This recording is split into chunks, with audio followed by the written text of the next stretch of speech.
So today we're going to look at the difference between Windows 7 and Windows 8 copying. And what we're looking at here is on the right hand side you'll see that that's the Windows 8 machine. On the left hand is a Windows 7. We're actually operating on a Windows 7 computer right now. So the first thing we're going to see is how files copy doing that. So we're going to copy some from the left hand side of the screen to the right hand side of the screen. So we're going to grab a file here, we're going to drag it over here, and we're going to say copy it from the Windows 7, which I'm on, to the Windows 8 system. So if we let go of that, you'll see the copy is going to start.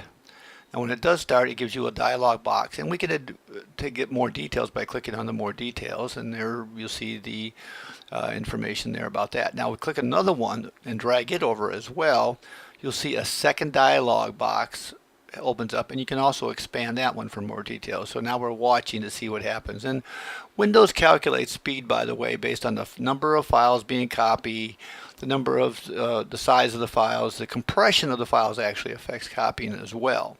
So for example, if you have a whole bunch of small files, it'll update, it'll be pretty accurate and everything. If you get a large file that's compressed, that takes a long time, all of a sudden you'll see jumps in speed faster and slower depending upon it. And that's why that speed calculation seems a little freaky at times. But here we are, we're just about done with the Windows 7 file copy. And there goes one file, and here we go with the last one, and it's done. So for the purpose of keeping my old brain straight, we're going to delete these files, and also for the next demonstration so we can go see how this works over in Windows 8. So here we are, we're going to go over to the Windows 8 system, and you see these things are arranged the same way.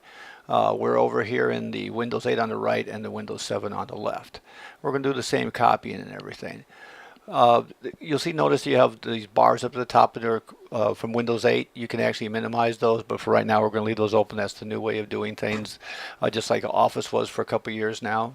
So we're going to click, we're going to forget that. We're going to go back here. We're going to drag, instead of clicking, we're going to drag this file over here and start the copy process.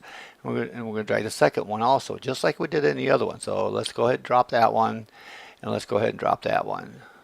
Now Windows 8, because it's a faster system, a few other reasons maybe, but usability, whatever, it automatically shows you what's going on with each file. It puts them into one box instead of two, gives you the detailed view out the box. So that's all you geeks out there like to understand what's going on when you're copying your files. There you'll be able to see all that happening. So there you have it. There's the basic differences between the visual aspect of copying files between Windows 7 and Windows 8. Speed's about the same, depending upon your network, but a little tweaks and little enhancements for Windows 8.